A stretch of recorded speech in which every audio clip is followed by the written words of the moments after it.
Chance है कि आपका उसमें सितंबर में ही होगा। हाँ, कहाँ हो? और सर एक चीज और पूछनी थी। पूरा हो जाएगा ना, आप 2:15 बजे फ्री हो जाएंगे।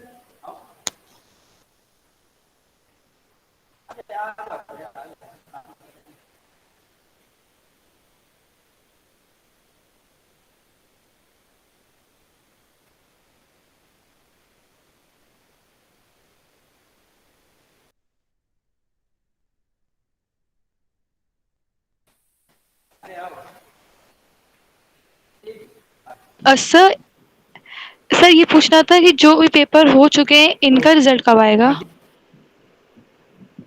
कोई आइडिया? इनकी भी अभी आपकी कॉपी अवेलेबल, हाँ कॉपी अवेलेबल हो रहा है अभी। अच्छा तो सर। मे बी आपका लास्ट अगस्त तक हो सकता है रिजल्ट आ जाएगा। Okay sir. एक्चुअली इस समय वैसे वैसे भी जानते हैं कि कोविड का टाइम चल रहा है ना, तो बहुत कम लोग पहुंच रहे हैं इवैल्यूएशन के लिए, तो जिस वजह से इवैल्यूएशन में भी टाइम यस लग सर। रहा है, ओके। क्योंकि क्राउड वैसे इकट्ठा नहीं हो रहा ना, वो थोड़ा प्रॉब्लम हो रही है। लेकिन हाँ ये है कि मोस्टली आपके अगस्त लास्ट तक रिजल्ट आ जाना चाहिए। ठीक है सर। ओके, तो हम लोगों ने ओके सर। अभी तक जो पढ़ा था, आपका जो सिलेबस है उसमें से 3 यूनिट आपकी कंप्लीट हो गई हैं। लेट्स आपका सिलेबस देख लेते हैं जरा हम। आप सब लोगों के पास सिलेबस होगा ही, तो आप लोग अपना सिलेबस से मैच करते रहिएगा जो टॉपिक आपके कवर हो गए हैं, और अगर कोई भी टॉपिक पहले जो था छूट गया हो तो बता दीजिएगा जब आपका सिलेबस कंप्लीट हो जाए। तो जो आपकी 3rd यूनिट थी उसमें हमने काफ़ी कुछ पढ़ा दिया है, इंडस्ट्रियल पॉलिसी, उसका हिस्टोरिकल पर्सपेक्टिव, उसमें से जो आपका बहुत कम कम था लेकिन हमने उसमें से कुछ ज़्यादा पढ़ा दिया है, तो कोई दिक्कत नहीं है। जैसे socio economic implication of liberalization था, तो हमने उसमें लिबरलाइजेशन, उसका इकोनॉमिक इम्पैक्ट, ये सारा सब कुछ पढ़ा दिया। प्राइवेटाइजेशन पढ़ा दिया है, ग्लोबलाइजेशन पढ़ा दिया है। उसमें केवल सिंपल इतना ही दिया हुआ था, लेकिन हमने उसके इकोनॉमिकल इम्पैक्ट, उसकी हिस्ट्री और उसके इफेक्ट क्या हो सकते हैं, ये सारा सब कुछ हम लोगों ने डिस्कस कर लिया। अब जो आपकी 4th यूनिट है, दैट इज सबसे उसका पहला जो टॉपिक है, role of government in regulation and development of business. तो इससे आगे जो है मॉनेटरी एंड फिजिकल पॉलिसी और एग्जिम पॉलिसी, और फिर इसके बाद है फेमा, ये है इतना। ठीक, तो आप लोगों को क्या करना है कि जब ये यूनिट कंप्लीट हो जाएगी तो हम एक ऑनलाइन टेस्ट तैयार करेंगे जो ऑब्जेक्टिव बेस्ड होगा। ऑब्जेक्टिव बेस्ड एक ऑनलाइन टेस्ट होगा जिसमें से हर यूनिट से 5-5 या 6-6 क्वेश्चन लेकर के 30-35 क्वेश्चन बना लिए जाएंगे और आप लोगों को सॉल्व करना होगा उसमें। ठीक है ना, 20-25 मिनट का टाइम दे दिया जाएगा, आप लोग उसमें सॉल्व कर लीजिएगा उसको, और उसकी फिर ग्रेडिंग करेंगे। बाय द वे कभी अगर वैसे सब पॉसिबल तो नहीं है, क्योंकि जो यूजीसी की गाइडलाइंस आ गई है उसके अकॉर्डिंग 1 अक्टूबर से आप लोगों का नया सेशन चालू होना है। तो देखिए हम लोग कब चालू कर पाते हैं, अगर एग्जाम जल्दी निपट गए तो हो सकता है जल्दी हो जाए।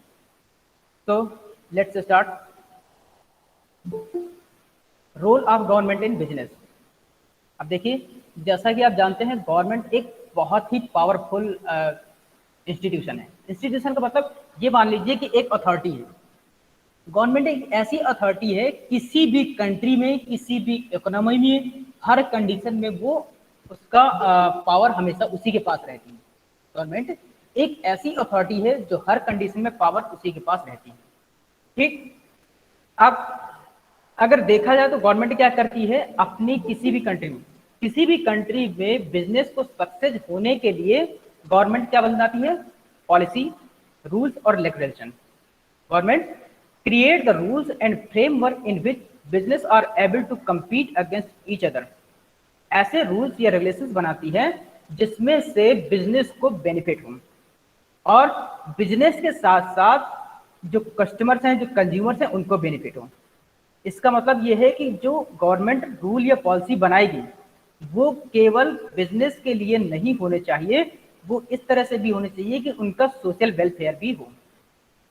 और ये जो रूल या पॉलिसीज होती हैं वो टाइम टू टाइम चेंज होती रहती हैं। वो टाइम टू टाइम चेंज होती रहती है, जैसी रिक्वायरमेंट होती है, जैसी रिक्वायरमेंट होती है। अब मान लीजिए कि कोई गवर्नमेंट आई तो अभी टैक्सेस टैक्स की वो चेंज करने हैं। अब मान लीजिए देखिए अपने यहाँ पहले क्या इनडायरेक्ट टैक्सेस चलते थे, डायरेक्ट टैक्सेस चलते थे। अब गवर्नमेंट को लगा कि अब इस समय हम लोगों को टैक्स पॉलिसी अपनी चेंज कर देनी चाहिए, तो उन्होंने क्या जीएसटी लगा दी, उन्होंने जीएसटी लगा दी। ठीक, तो अब इस कंडीशन में जो बिजनेस ऑर्गेनाइजेशन है उनको बिजनेस रन करना है। अब देखिए जो पहले रूल थे जो टैक्सेस के वो अलग थे, अब जो है टैक्सेस के रूल अलग हैं।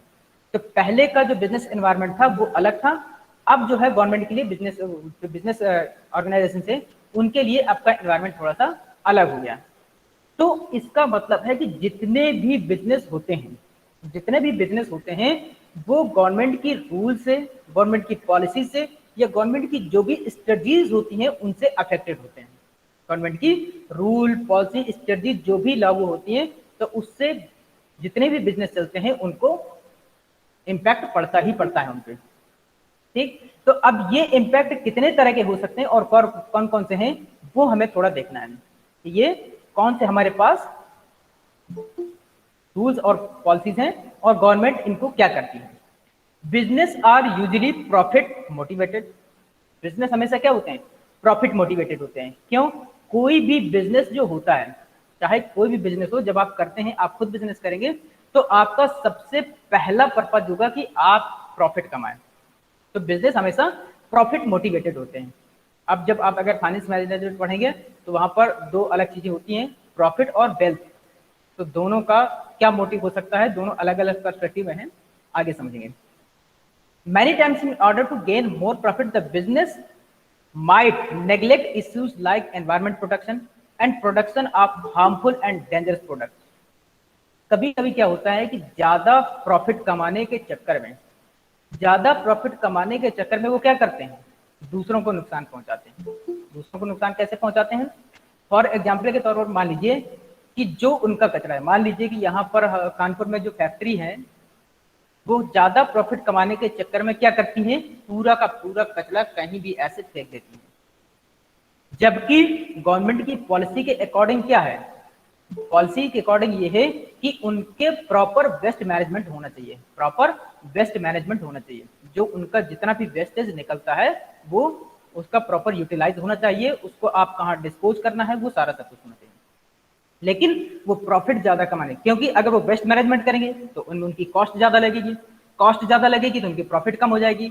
तो अपने उस कॉस्ट को घटाने के लिए और प्रॉफिट को बढ़ाने के लिए वो इस तरह के काम करते हैं। जैसे गवर्नमेंट ने कहा कि आपको इन्वायरमेंट प्रोटेक्शन करना है, मतलब कि ऐसे आप मशीनरी या टेक्नोलॉजी का इस्तेमाल कीजिए जिससे आपका CO2 एमिशन कम हो, कार्बन डाइऑक्साइड का उत्सर्जन कम हो। लेकिन जब वो इस तरह की टेक्नोलॉजी का इस्तेमाल करेंगे तो वो टेक्नोलॉजी उनको महंगी पड़ेगी, तो वो क्या करते हैं कि सस्ती टेक्नोलॉजी से काम चलाते हैं, लेकिन उससे पॉल्यूशन ज्यादा होता है। जब पॉल्यूशन ज्यादा होता है तो एनवायरनमेंट को हार्म होता है, अब देखिए एक एग्जाम्पल इस तरह से देखिए कि पहले हमारे यहाँ मोस्टली डीजल और पेट्रोल की गाड़ियां चलती थी। तो जितने भी लोग हैं उनका कहना है कि जो डीजल गाड़ियां हैं उनका इंजन सही काम करता है, पिकअप उनका सही होता है, जो CNG होता है उसका पिकअप अच्छा नहीं होता, इस तरह से प्रॉब्लम होती है। तो लोग यहाँ पर क्या है, अपना बेनिफिट देख रहे हैं, लेकिन उस डीजल की वजह से जो स्मोक निकलता है, जो धुआं निकलता है, उससे पॉल्यूशन को कितना नुकसान होता है, लोगों को कितना नुकसान होता है, ये लोग नहीं सोचते। कंपनीज भी क्या करती हैं, वो अपना जो है इस तरह के प्रोडक्ट मैन्युफैक्चर करती हैं जो सस्ते हों और उससे दूसरों को नुकसान चाहे जितना होता रहे। यही कंडीशन है कि जो आप सिटीज में पॉल्यूशन देख रहे हैं वो इसी का रिजल्ट है। क्यों, क्योंकि यहाँ पर कंज्यूमरिज्म ज्यादा हो गया है। इसके अलावा हजार प्रोडक्ट्स का जो बिजनेस होते हैं, हजार मतलब कि ऐसे खतरनाक जो प्रोडक्ट होते हैं बनाते हैं जो लोगों को नुकसान करते हैं। जैसे यहाँ पर आप अगर एग्जाम्पल के तौर पर देखें, जहरीली शराब, नकली दवाइयाँ, नकली प्रोडक्ट, ये सब क्यों बनाते हैं, एक्स्ट्रा प्रॉफिट के चक्कर में। अब लेकिन जब लोग इनका इस्तेमाल करते हैं तो कितना उनको नुकसान होता है, उनको किसी से इनका कोई मतलब नहीं है।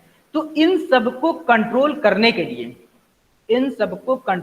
के लिए गवर्नमेंट को क्या करना पड़ता है, गवर्नमेंट को कुछ रूल्स बनाने पड़ते हैं, और जब अगर आप उस रूल्स के अकॉर्डिंग नहीं काम करेंगे तो फिर क्या होगा, आपको पनिश किया जाएगा। मान लीजिए हो सकता है कि आपकी मैन्युफैक्चरिंग का लाइसेंस रद्द कर दिया जाए, या आपकी कंपनी बंद कर दी जाए, या आपको इकोनॉमिकल या फाइनेंशियली आपको पनिश किया जाए, आपको जेल भी हो सकती है, बहुत सी ऐसी चीजें हो सकती हैं। ये तो हो गया आपके प्रोडक्शन या उससे रिलेटेड। इसके अलावा जो लार्ज बिजनेस होते हैं, जो लार्ज बिजनेस होते हैं वो क्या करते हैं, कंज्यूमर या कस्टमर्स को एक्सप्लॉइट करते हैं, अपने एम्प्लॉयज जो होते हैं वहां उनको एक्सप्लॉइट करते हैं। इसके अलावा जो छोटे बिजनेस हैं उनके लिए भी वो क्या करते हैं, वो उनका भी एक्सप्लॉइट करते हैं, उनके लिए थ्रेट का काम करते हैं और उनको मिसलीड करते हैं, कंज्यूमर्स को मिसलीड करते हैं। कैसे, जो बिजनेस होते हैं आप देखिएगा, जो बड़े बड़े बिजनेस होते हैं, जैसे अब गवर्नमेंट ने रूल बना दिया है कि 8 घंटे में आपको अपने एम्प्लॉय को इतना पे करना है ग्रेड के हिसाब से, लेकिन प्राइवेट ऑर्गेनाइजेशन बिजनेस है, क्या कभी वो पे करते हैं? कभी नहीं। हाँ, आप ये कहेंगे कि सर वो तो गवर्नमेंट सब जानती है, ऐसा क्यों नहीं करते हैं, वो गवर्नमेंट सब जानती है लेकिन फिर बंद क्यों नहीं कर रही? आप देखिएगा कि ये चीजें तभी होती हैं जब कंप्लेन होती है, प्रॉपर उसके प्रूफ होते हैं। जैसे आप यहाँ पर गवर्नमेंट ने एक जैसे कंज्यूमर फोरम बनाया हुआ है, आप मोस्टली केसेस में देखिएगा, बहुत से केसेस में कंज्यूमर ऐसे प्रोडक्ट का इस्तेमाल करते हैं जो उनको नुकसानदायक होता है, लेकिन अगर 1 लाख कंज्यूमर है तो उसमें कितने लोग उस डिफेक्टेड प्रोडक्ट की कंप्लेन करते हैं? बहुत से लोग इस्तेमाल करते हैं, लेकिन अगर वो उससे नुकसान हो गया या कुछ भी हो गया तो आप कंप्लेन कितने लोग हैं? जैसे आपके पास कभी दवाई लेने जाते हैं, दवाई रिएक्शन कर गई, उसका दवाई रिएक्शन कर गई, आपने उसको देखा या एक्सपायरी डेट के बाद भी बेच रहे हैं, क्या आपने कितनी बार कंप्लेन की है? कितने लोग कंप्लेन करते हैं? नहीं करते हैं। तो फिर जब तक आप कंप्लेन नहीं करेंगे तब तक गवर्नमेंट कैसे कदम उठा सकती है? गवर्नमेंट के नॉलेज में जितना आता है उतना तो हो जाता है, ठीक, उसमें भी नहीं करता। हाँ, ये बात अलग है कि यहाँ पर करप्शन भी होता है, तो यहाँ हम करप्शन की बात नहीं करेंगे, हम लोग बस बात ये करेंगे कि हमारे पास बिजनेस क्या काम करते हैं और उनका रेगुलेशन क्या होता है। बहुत सी ऐसी चीजें होती हैं जो अनफेयर होती हैं। रूल्स और पॉलिसीज सभी के लिए बने हैं, लेकिन वो तभी इम्प्लीमेंट होंगे जब आप उनको अप्लाई करना चाहेंगे, जब आप उनको अप्लाई करना चाहेंगे। कंज्यूमर फोरम तो तभी आपका काम करेगा जब आप उसमें कंप्लेन करेंगे। मोस्टली केसेस में जानते क्या होता है कि अगर आपको कभी भी कोई डिफेक्टेड प्रोडक्ट मिलता है जो कंपनी दावा करती है कि ऐसा है और उससे वो नहीं होता, अगर आप कंज्यूमर फोरम में कंप्लेंट कर दें तो मोस्टली केसेस के जो रिजल्ट होते हैं वो कस्टमर के फेवर में ही जाते हैं। मोस्टली केसेस में जो उसके रिजल्ट होते हैं वो कस्टमर के फेवर में ही जाते हैं, लेकिन फिर भी कस्टमर नहीं करते। क्यों? हाँ, एक चीज और, जब आप कंप्लेन करते हैं तो ऐसा नहीं कि जो आप एक्सपेंसेस करते हो वो ना, पूरा एक्सपेंस सहित आपको रिटर्न होता है। और इवन इस तरह के कुछ केसेस भी होते हैं कि जब कंपनी आपको कंज्यूमर कोर्ट के बाहर भी सेटल करने के लिए आपको अच्छा खासा अमाउंट देने की कोशिश करती है, क्योंकि जो बड़ी बड़ी कंपनीज होती हैं या कोई भी कंपनी हो, उनकी गुडविल खराब हो जाती है उससे। तो केवल आपके कोर्ट में केस करने से, क्योंकि वो न्यूज़पेपर में आ जाता है, उसका सब लोग पढ़ते हैं, तो उस कंपनी को फिर उसकी इमेज बहुत डाउन हो जाती है, तो उसकी सेल पर उसका बहुत इम्पैक्ट पड़ता है। तो इसलिए क्योंकि ये सारे काम होते हैं ऑर्गेनाइजेशन और बिजनेस द्वारा, जो एक्टिविटी ऐसी हैं जो सोशल वेलफेयर के लिए नहीं है, तो उनको कंट्रोल करने के लिए गवर्नमेंट को क्या करना पड़ता है? रूल्स और पॉलिसी बनानी पड़ती है। रूल्स और पॉलिसी बनानी पड़ती हैं जिससे ऑर्गेनाइजेशन और बिजनेस कस्टमर्स को, एम्प्लॉय को, सोसाइटी को और इसके साथ ही इन्वायरमेंट को किसी को भी हार्म ना पहुंचा पाए। ठीक, now how government control business activity. अब जो गवर्नमेंट है वो बिजनेस एक्टिविटीज को कैसे कंट्रोल करती है? Government control the business activities in many ways, both direct and indirect. अब जो है, जो गवर्नमेंट है 2 तरीके से कंट्रोल कर सकती है, चाहे वो डायरेक्ट तरीके से हो या इनडायरेक्ट तरीके से। कैसे? We have already covered government economic policies. हमने इकोनॉमिक पॉलिसी पढ़ ली है, उसमें सारा सब कुछ हमने पढ़ा है। However government can control business activities in a more direct ways. उसमें कुछ दूसरे तरीके भी हैं जिससे हम आपको और बता रहे हैं, जो हम अब एक एक करके देखेंगे। ठीक, पहला, कंट्रोलिंग व्हाट टू प्रोड्यूस। सबसे पहले कंट्रोल तो यही है कि आपको बनाना क्या है, आप क्या बना रहे हैं। in order to safeguard the interest of the community, government may ban or limit the production of certain goods and services. For example, selling of guns, explosive and dangerous drugs are illegal in many countries. Moreover, goods which harm the environment are also totally banned or strictly controlled in many countries. मतलब कि कुछ ऐसे product totally या completely band हैं जिनसे लोगों को नुकसान हो सकता है। जैसे बंदूकें, अगर सबको बंदूक दे दी गई तो जरा सा गुस्सा आया तो क्या होगा, उड़ा देंगे आप। तो फिर इससे कितना ज्यादा क्राइम बढ़ जाएगा, कितना ज्यादा क्राइम बढ़ जाएगा। तो इसीलिए गन्स को मैन्युफैक्चर करने के लिए, बेचने और खरीदने के लिए काफी लंबी प्रोसेस है। आपको डीएम से परमिशन लेनी पड़ेगी, उसका रीजन बताना पड़ेगा, उसका दुनिया में फॉर्मेलिटीज पूरी करनी पड़ेगी, बहुत ज्यादा करना पड़ेगा।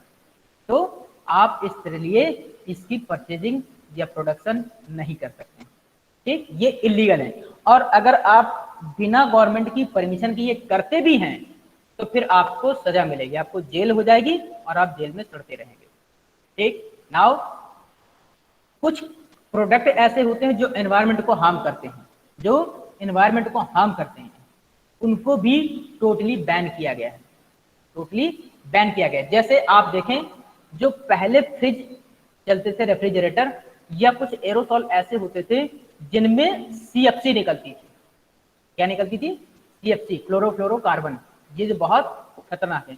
तो कुछ कंट्रीज में तो पूरी तरह से बैन है, कुछ कंट्रीज में ये पूरी तरह से बैन है, और कुछ कंट्रीज ऐसी हैं जहां पर अब इको फ्रेंडली प्रोडक्ट का सिस्टम चल रहा है, इको फ्रेंडली प्रोडक्ट का सिस्टम चल रहा है। अब अगर आप देखें तो जैसे गोदरेज है, टाटा के प्रोडक्ट हैं, वोल्टास के हैं, वीडियोकॉन के हैं, एलजी के हैं, अब इनमें स्टार बन करके आते हैं।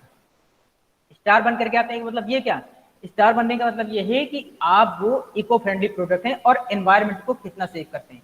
एक स्टार का मतलब कि वो एनवायरनमेंट को ज्यादा हार्म करेगा, 2 स्टार का मतलब एनवायरनमेंट को कम, फिर 3 स्टार का मतलब और कम, जो 5 स्टार होता है तो वो बहुत ही कम हार्म करते हैं। ये अब क्या है, इको फ्रेंडली प्रोडक्ट आने लगे हैं। तो गवर्नमेंट ने कुछ ऐसे रूल्स बनाए हैं कि आपको क्या प्रोड्यूस करना है और क्या नहीं प्रोड्यूस करना है।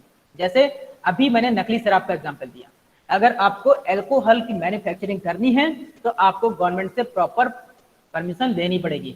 अगर आपको टोबैको से रिलेटेड आपको कुछ भी प्रोड्यूस करना है तो आपको गवर्नमेंट से परमिशन लेनी पड़ेगी। अगर आप परमिशन नहीं लेते हैं और बिना गवर्नमेंट की परमिशन के आप ये सब चला रहे हैं तो क्या होगा, आपको पकड़ लिया जाएगा। तो कुछ ऐसे प्रोडक्ट हैं जिनको गवर्नमेंट ने बैन कर रखा है। आपको केवल वही प्रोडक्ट बनाने हैं जो आपको सोशल वेलफेयर में काम दें, आपको सोशल वेलफेयर में काम दें, ठीक। इसके अलावा अगर कोई भी ऐसी एक्टिविटी करते हैं जो एम्प्लॉय, वर्कर्स, कंज्यूमर्स या एनवायरनमेंट किसी लिए के हार्मफुल है तो फिर आपको उसका पनिशमेंट मिलेगा, ठीक। ये तो हो गया आपका क्या बनाना है। अब बात करते हैं employ protection legislation. Employ protection legislation मतलब कि अगर आपकी कंपनी में कोई काम कर रहा है, अगर आपकी कंपनी में कोई काम कर रहा है तो वो आ गया आपका एम्प्लॉय, आपका एम्प्लॉय हो गया। तो आप उसको पैसा दे रहे हैं तो इसका मतलब ये नहीं कि उससे चाहे जो करवाएंगे, आप उससे चाहे जो करवाएंगे, ठीक है ना। आप जैसे बच्चे यहाँ पर फीस दे करके पढ़ते हैं तो इसका मतलब ये नहीं कि चाहे वो जो करें, बोले हमने तो फीस दी है हम तो चाहे जो करेंगे। आप यहाँ पर देखते हैं ना कि बच्चे कितनी शैतानी करते हैं, ऐसा नहीं होता। अगर आप पैसे देते हैं तो उसके भी कुछ रूल्स होते हैं। गवर्नमेंट में pass law to protect the interest of employees such as laws against unfair discrimination at work when applying for jobs there is no unfair discrimination on basis of the race, religion, sex, age और colour. मान लीजिए कि आपको हो सकता है कि government कहीं ऑर्गेनाइजेशन में या प्राइवेट में ऑर्गेनाइजेशन जाए तो किसी जेंडर को बायसनेस करें, किसी रिलीजन बेस्ड को करें या कलर वाइज। पहले हमारे यहाँ क्या चलता था, पहले हमारे यहाँ कास्टिज्म बहुत चलता था, कास्टिज्म बहुत चलता था। अब देखिए जब गवर्नमेंट ने ये रिजर्वेशन और बहुत सी चीजें पॉलिसी लगा दी है तो धीरे धीरे ये कम हो रहा है। अभी भी हमारे यहाँ क्या रिलीजन वाइज काफी कुछ चलता रहता है, मतभेद चलते रहते हैं। बहुत से ऑर्गेनाइजेशंस ऐसे हैं जो रिलीजन बेस पर लोगों को लेते हैं। रेस का मतलब होता है आप किसी विशेष कम्युनिटी से, विशेष कम्युनिटी के लोगों को नहीं देते हैं। तो इस तरह से नहीं होना चाहिए किसी भी ऑर्गेनाइजेशन में। इसके अलावा आप अपने एम्प्लॉय का एक्सप्लॉइट नहीं कर सकते हैं। एक्सप्लॉइट का मतलब कि आप उससे जितनी लिमिट है उससे एक्स्ट्रा काम नहीं ले सकते। जितना वो वर्क करेगा आपको उतना उसको पे करना पड़ेगा। जैसे कानपुर में ऐसी कई कंपनीज हैं जो पे करती हैं 8 घंटे का और काम लेती हैं 12 घंटे, जो 8 आवर्स का पे करती हैं और 12 आवर्स काम लेती हैं। तो होता ऐसा बहुत कुछ है, लेकिन अगर आप कभी कंप्लेन कर दें तो फिर वो प्रॉब्लम हो सकती है। लेकिन हाँ, अगर वो आप 12 आवर्स काम कर रहे हैं और वो 12 आवर्स का पे कर रहे हैं, क्योंकि उसमें शिफ्ट वाइज होता है, वो अगर पे कर रहे हैं तो फिर आप कुछ नहीं कर सकते। मान लीजिए आपको 8 आवर्स के लिए पे किया गया है और आप 12 आवर्स कर रहे हैं, तो 12 आवर्स के लिए फिर आपको एक्स्ट्रा अगर पे हो रहा है, आपको अगर एक्स्ट्रा पे हो रहा है तो फिर वो आपकी विश पर डिपेंड करेगा, आपकी इच्छा पर, कि आप करना चाहते हैं या नहीं करना चाहते हैं। लेकिन हाँ, अगर किसी वहां पर जितने भी लोग काम कर रहे हैं उनमें जेंडर बायस पर, एज बायस पर, कलर पर, रिलीजन पर, इसमें बायस नहीं होनी चाहिए। जैसे आजकल जो प्राइवेट ऑर्गेनाइजेशन हैं उसमें जो फीमेल्स हैं उनका एक्सप्लॉयटेशन बहुत होता है, तो ये चीज नहीं होना चाहिए, ठीक है ना। इसी वजह से और भी ऐसे लोग होते हैं जो कास्टिज्म से कुछ ऑर्गेनाइजेशन इंस्पायर होते हैं, कुछ पूरा ऑर्गेनाइजेशन तो होता नहीं, वहां पर कुछ लोग ऐसे होते हैं जो एक विशेष रेस को हो सकता है कि एक्सप्लॉइट कर सकते हैं, तो ये भी नहीं होना चाहिए। तो गवर्नमेंट ने क्या किया है, इनके लिए कुछ रूल्स बना रखे हैं, इनके लिए कुछ रूल्स बना रखे हैं कि आपको इन रूल्स के अंदर रह करके ही काम करना है। अगर आप किसी भी इस तरह के एम्प्लॉय का एक्सप्लॉयटेशन करते हैं या बायसनेस रखते हैं तो फिर आपको क्रिमिनल या क्या कहते हैं मुजरिम की आपको ट्रीट करेगा, आपको फाइन किया जाएगा, ठीक। ये हो गया एम्प्लॉय प्रोटेक्शन लेजिस्लेशन। अगला है legislation for health and safety at work. अब जैसे आपने देखा होगा कि कभी किसी कंपनी में वर्क करते हुए कहीं कुछ गिर गया, मशीन से कुछ किसी का क्या हो गया, तो इसके लिए प्रॉपर सेफ्टी होनी चाहिए, प्रॉपर सेफ्टी होनी चाहिए। अब मान लीजिए कि जहाँ स्टोन का वर्क होता है, जहाँ पर स्टोन का वर्क होता है तो वहां पर जो स्टोन की डस्ट होती है वो क्या होती है, बहुत हानिकारक होती है ह्यूमन हेल्थ के लिए।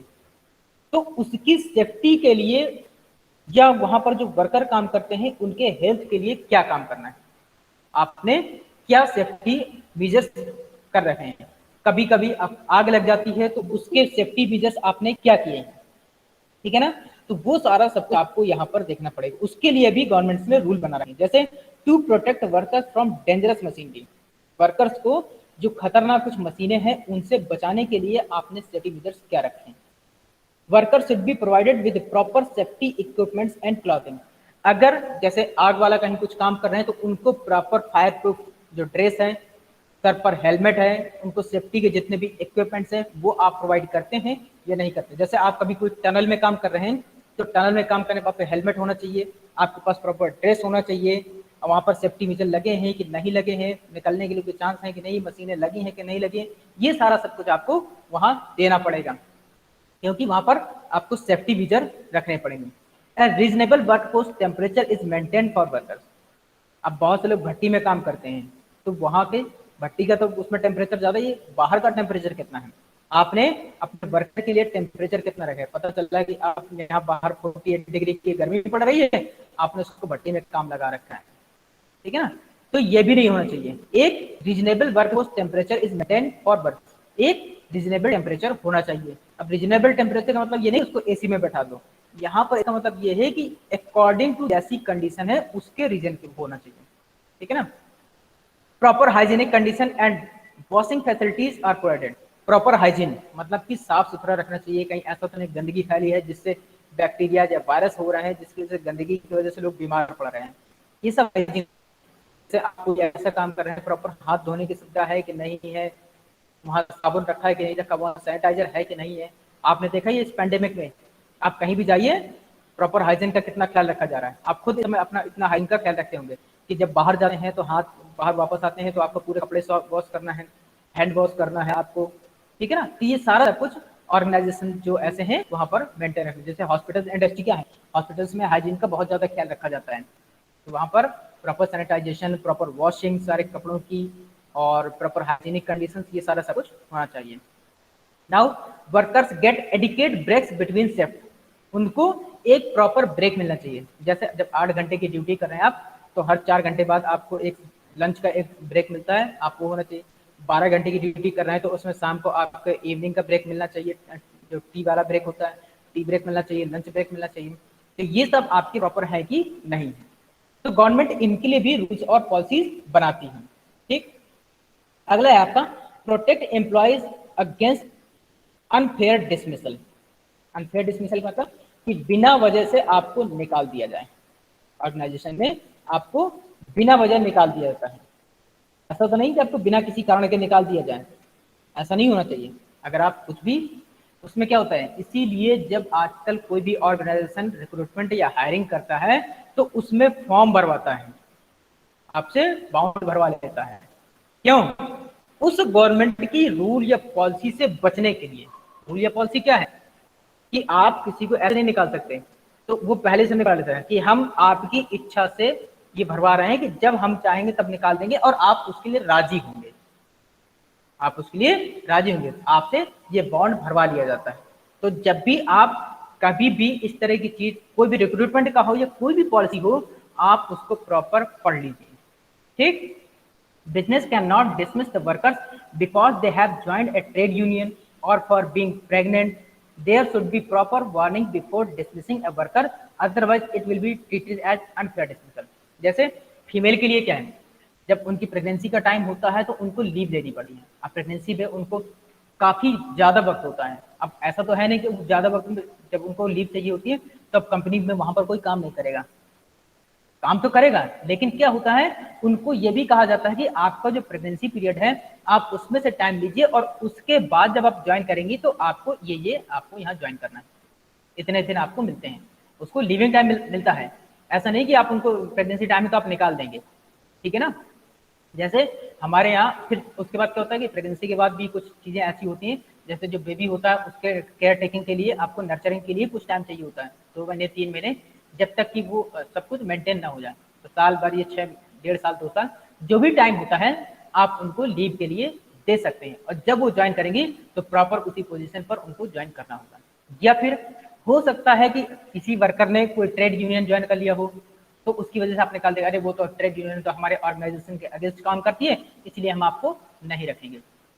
लेकिन जब भी अगर आपको निकालना है तो प्रॉपर पहले आप उसको नोटिस देंगे, उसको इन्फॉर्म करेंगे, उसको टाइम देंगे कि 20 दिन पहले, 1 महीने पहले आपको नोटिस दिया जा रहा है, और उसमें आप रीजन भी डिफाइन करेंगे आपको इस वजह से डिसमिसल किया जा रहा है।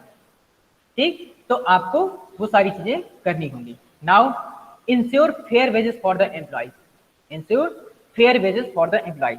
फेयर वेजेस मतलब आप जो काम कर रहे हैं उसके अकॉर्डिंग आपको जो पैसा है मिल रहा है कि नहीं मिल रहा। गवर्नमेंट ने क्या है, एक मिनिमम अमाउंट सेट कर रखा है काम के लिए। जैसे जो एक लेबर क्लास है, मान लीजिए उसके लिए 200 या 250 रुपये जो भी फिक्स है, क्या उतना आपको मिल रहा है कि नहीं मिल रहा। अब यहाँ पर देखिए बहुत से ऑर्गेनाइजेशन और कंपनीज ऐसी हैं जो बहुत कम पैसे पर काम करवाती हैं। ठीक, तो क्या होता है, आपको ये इंश्योर करना है। अगर आप ऑर्गेनाइजेशन चल रहा है, in many countries government makes its mandatory to have a written contract of the employment. उसमें क्या होता है, एक रिटन कॉन्ट्रैक्ट होता है। मान लीजिए आपको जब हायर किया जा रहा है तो आपको एक रिटन कॉन्ट्रैक्ट किया जाता है। क्या? It contains the detail of wage rate, working hours, deductions and other necessary details regarding working condition, minimum wages paid to different types of workers or also determined by the government। उसमें क्या होता है, जब आप contract sign करते हैं आपको एक ऑफर लेटर दिया जाता है, बोलते हैं ना कि एक ऑफर लेटर मिलेगा, और ऑफर लेटर के साथ उसमें सारा सब कुछ आपको जॉब प्रोफाइल के बारे में भी दिया रहता है। उसमें आपको वेज रेट दिया होगा, वर्किंग कंडीशन दी होंगी, वर्किंग आवर्स दी होंगी, आपका क्या क्या कटेगा, जैसे पीएफ कटेगा, मेडिकल कटेगा, इंश्योरेंस कटेगा, पेंशन कटेगी, जो भी कटेगा वो सब उसमें लिखा होना चाहिए। इसके अलावा उसमें वर्किंग कंडीशन की, आपका जॉब प्रोफाइल क्या है वो भी आपका उसमें लिखा होगा, आपकी सैलरी कितनी है वो भी आपका उसमें लिखा होगा, ये सारा सब कुछ उसमें लिखा होता है। ठीक है ना।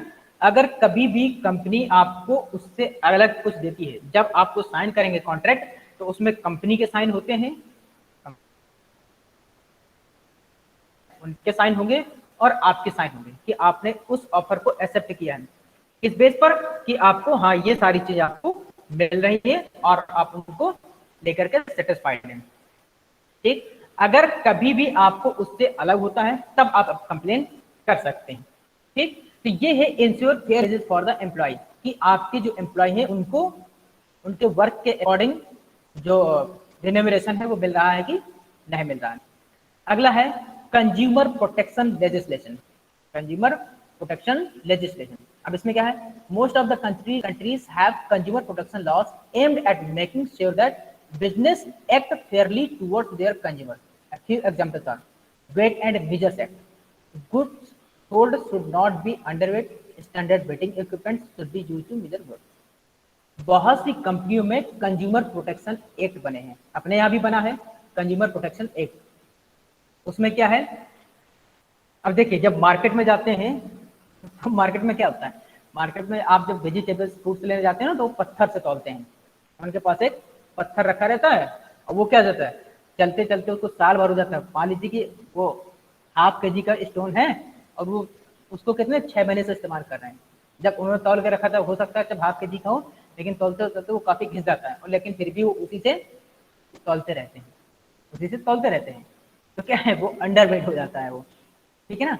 तो इस तरह के कंज्यूमर प्रोटेक्शन एक्ट बने हैं। आपको एक्सपायरी डेट का प्रोडक्ट नहीं दे सकते, एक्सपायरी डेट का प्रोडक्ट नहीं दे सकते हैं।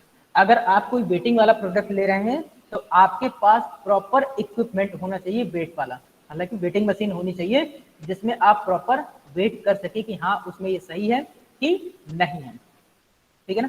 और इसके साथ ही और क्या है, इसके साथ है ट्रेड डिस्क्रिप्शन एक्ट।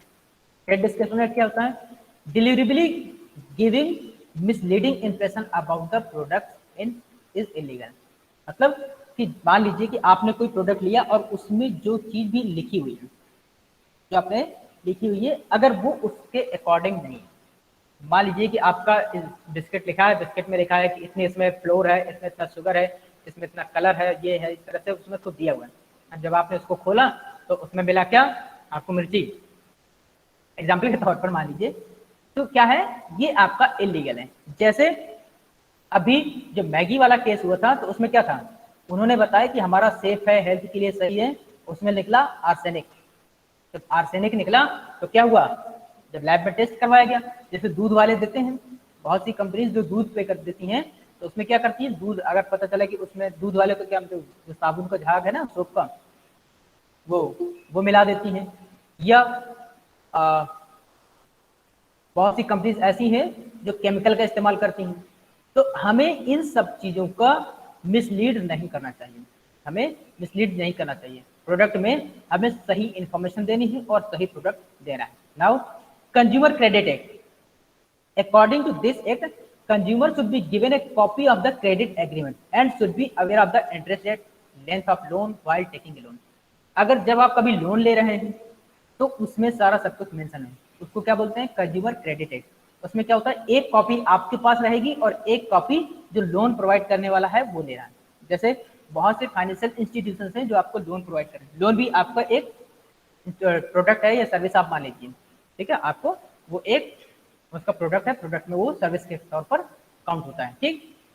तो आप लोन ले रहे हैं तो जो कॉपी आपको मिली है वही एक सिमिलर कॉपी उनके पास भी होगी जो लोन प्रोवाइडर है, दोनों में सेम चीज लिखी होगी। ऐसा नहीं कि पता चला कि वो आपको लोन दिए हैं 5% पर और वो फिर अपनी कॉपी दिखाए उसमें लिखा है 10% पर, ऐसा नहीं होना चाहिए। उसमें टाइम ड्यूरेशन होता है, पता चला कि उसमें आपकी कॉपी में लिखा टाइम 10 ईयर्स का और उनकी कॉपी में लिखा है 5 ईयर्स का, तो ये नहीं। जब दोनों के बीच में जब भी कोई भी एग्रीमेंट होता है तो उसकी एक कॉपी होगी, उस कॉपी में सेम चीजें लिखी होंगी ताकि फ्यूचर में कोई प्रॉब्लम ना हो, फ्यूचर में कोई प्रॉब्लम ना हो। आप अगर कभी देखें तो इस तरह की जब कभी भी कोई बड़ी चीज होती है, जब आपको ज्यादा पैसे की चीज खरीदनी होती है तो गवर्नमेंट क्यों कहती है कि आप बिल लीजिए, बिल लीजिए, ताकि अगर कभी आपको कंप्लेन करना हो तो आपके पास कम से कम प्रूफ तो रहे। अब आप कार खरीदने जाते हैं, आपको पूरी आरसी मिलती है, आपको उसका बिल मिलता है, उसमें अब देखिए हर एक एक चीज मेंशन होती है कि आपके व्हील कैसे हैं, आपका इंजन कौन सा है, आपकी बॉडी कौन सी है, आपकी कलर कौन सा है, उसमें स्टीयरिंग कौन सा लगा, ये सारी चीजें मेंशन होती हैं, ठीक है ना।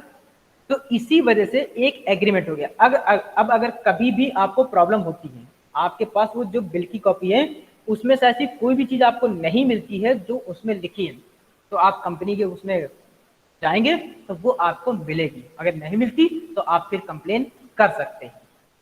तो इसको क्या बोलते हैं, कंज्यूमर क्रेडिट एक्ट। तो आप यहाँ पर देखेंगे जब भी आप कोई महंगी चीज दे लेते हैं तो इसलिए जीएसटी एसटी सब लगा करके आपको, अब ये बिल जो देता है, बिल का काम करता है, एक एग्रीमेंट है आपके और कंपनी के बीच में। एक कॉपी आपके पास रहती है बिल की और एक कॉपी उनके पास रहती है, ठीक है ना। तो जब कभी वो प्रॉब्लम होती है तो वो क्या कहते हैं कि इस बिल को संभाल करके रखना है, जो गारंटी वारंटी पीरियड है जितने टाइम का वो देते हैं, तो उसमें कहते हैं कि उस ड्यूरेशन में आपके पास वो संभाल करके उसको रखना पड़ेगा। Now sale of goods act, sale of goods act, it is illegal to sell product with serious flaws or problem and goods sold should conform to the description provided। इस तरह के प्रोडक्ट बेचना जो कि खराब हो, जो खराब हो, ये जिसमें बहुत ज्यादा कमी हो। जैसे इस समय अमेजन में या फ्लिपकार्ट में क्या सिस्टम चल रहा है कि कुछ ऐसे प्रोडक्ट आ जाते हैं जो काम के नहीं होते या उसकी जगह कुछ और आ जाता है। फ्लॉज, फ्लॉज का मतलब कि ऐसे, मान लीजिए कि आपने आईफोन मंगाया, उसमें कीपैड फोन रख के दे दिया, कुछ ऐसे केसेस हुए, ठीक है ना। तो आपको इस तरह के फ्लॉज नहीं करने हैं। जब भी आप कोई सामान बेच रहे हैं, प्रॉपर डिस्क्रिप्शन, उसमें प्रॉपर उसकी प्रोडक्ट के बारे में आइडेंटिफिकेशन, और वही प्रोडक्ट होना चाहिए, उसमें कोई कमी नहीं। अब मान लीजिए आप जो है खरीदने गए फ्रिज, आपने रेफ्रिजरेटर खरीदा एलजी का, ठीक, खरीदने के बाद क्या हुआ कि वहां पर उसने चला करके दिखा दिया कि बहुत अच्छे से चल रहा है। बहुत से लोग आजकल शॉप में ये होता है कि वहाँ सामने चला करके दिखा देगा, आपने मोबाइल लिया, फ्रिज लिया, वॉशिंग मशीन, कूलर लिया, वहां पर चला करके दिखा देंगे, और जब घर पर लाते हैं तो पता चला कि वो चलता ही नहीं है, काम नहीं करता, ठीक है ना। तो इस तरह के आपको फ्लॉज नहीं करने हैं, या ऐसे गुड्स आपको सोल्ड नहीं करने जिसमें प्रॉब्लम हो, कुछ आपको प्रॉब्लम हो, बाद में आपको दिक्कत ना हो, ठीक। तो ये है आपका sales of goods act. Now environment protection, environment protection में क्या है, in the recent year government across the globe, अब ये सारे वर्ल्ड की बात हो रही है, याद रखें, have passes legislation to control business activities from harming the environment. This includes setting limits to the pollution, making it mandatory for business to feed their waste, etc. अभी हाल के दिनों में देखें तो सबसे ज्यादा प्रॉब्लम बढ़ी है, वो है ग्लोबलाइजेशन। ग्लोबलाइजेशन की वजह से सबसे ज्यादा क्या हुआ है, climate change, global warming. Global warming एक ऐसा इशू बन गया है अब जिसके लिए पूरी एक समिट होती है ऑल ओवर वर्ल्ड की कंट्रीज की, ऑल ओवर वर्ल्ड की कंट्रीज की एक ग्लोबल समिट होती है, जिसमें से क्या किया जाता है, हर बार ये डिसाइड होता है कि हमको पॉल्यूशन कम करना है, पॉल्यूशन कम करना है। वर्ल्ड लेवल पर इसके कई ऐसे एग्रीमेंट, कॉन्ट्रैक्ट हुए हैं जिसमें से ये कहा जाता है कि हमें हर वो बिजनेस एक्टिविटीज को कंट्रोल करना है जिससे एनवायरनमेंट को नुकसान हो रहा है। हमें हर उस बिजनेस एक्टिविटीज को कंट्रोल करना है जिससे एनवायरनमेंट को नुकसान हो रहा है। क्यों? क्योंकि आप खुद देख रहे हैं कि पिछले कुछ सालों में आपके पास जो ग्लोबल वार्मिंग है वो बहुत ज्यादा बढ़ गई है, ग्लोबल वार्मिंग बहुत ज्यादा बढ़ रही है। अब देखिए, जो पहले हम लोग गिना करते थे, अपने जो हमारे ग्रैंड फादर, ग्रैंड मदर के जमाने में, हम वहां पर क्या मौसम होते थे, जाड़ा, सर्दी, गर्मी, बरसात, वहां पर सब कुछ टाइम से होता था। लेकिन अब कुछ भी टाइम से नहीं हो रहा, कभी भी अचानक ठंड ज्यादा पड़ जाती है, कभी भी गर्मी ज्यादा पड़ जाती है, कभी भी बरसात हो जाती है। ये सब किस वजह से? ये सब ग्लोबल वार्मिंग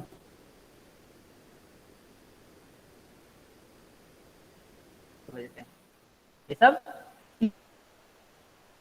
क्लाइमेट।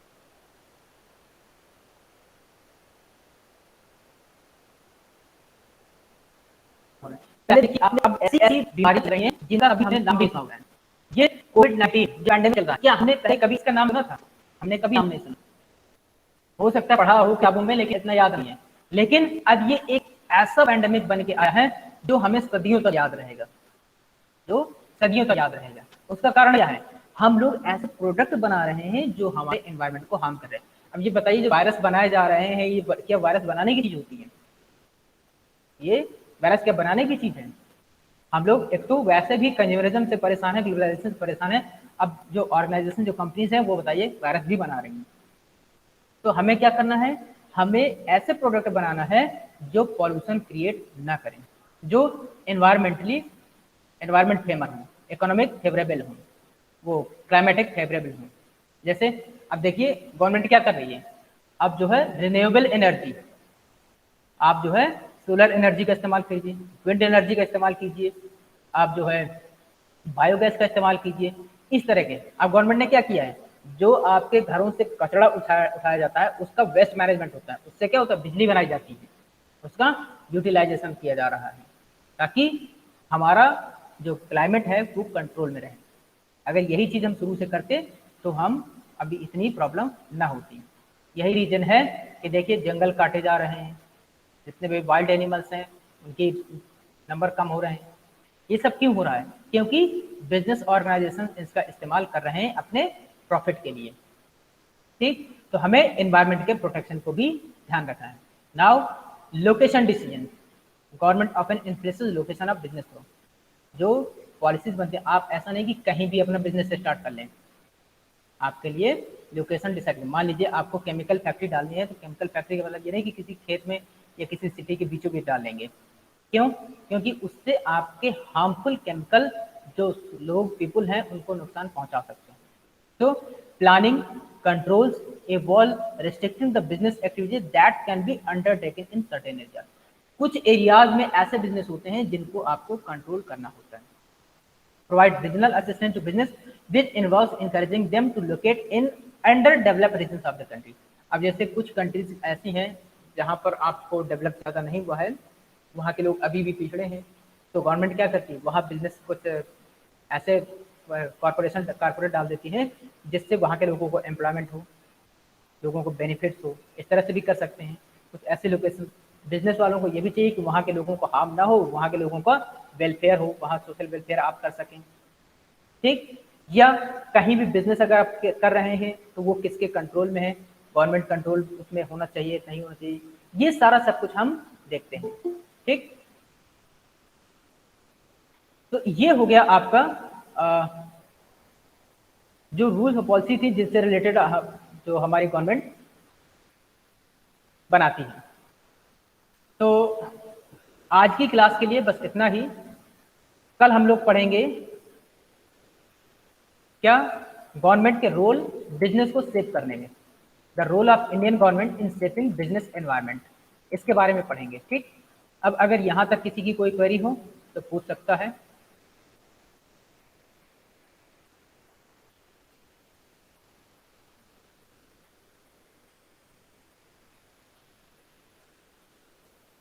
सभी लोग अपना नाम चैट बॉक्स में लिख दीजिए अटेंडेंस के लिए। Please everybody write down your name for attendance. जिन लोगों ने लिख दिया है वो लोग ना लिखें, बाकी जिन लोगों ने नहीं लिखा प्लीज वो सारे लोग लिख दीजिए।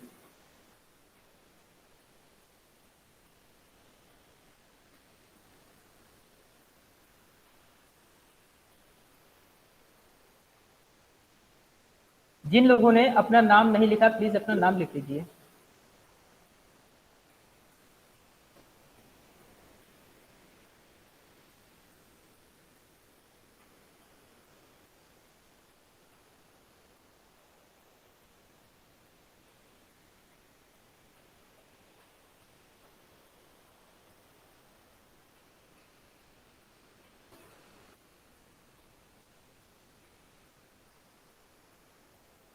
क्लास इज ओवर नाउ, और जिन लोगों ने नाम लिख दिया है they can leave now.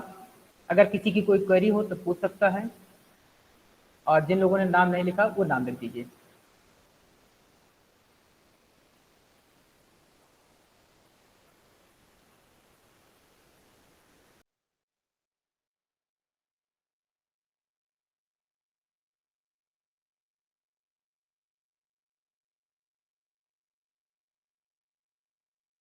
Thank you sir.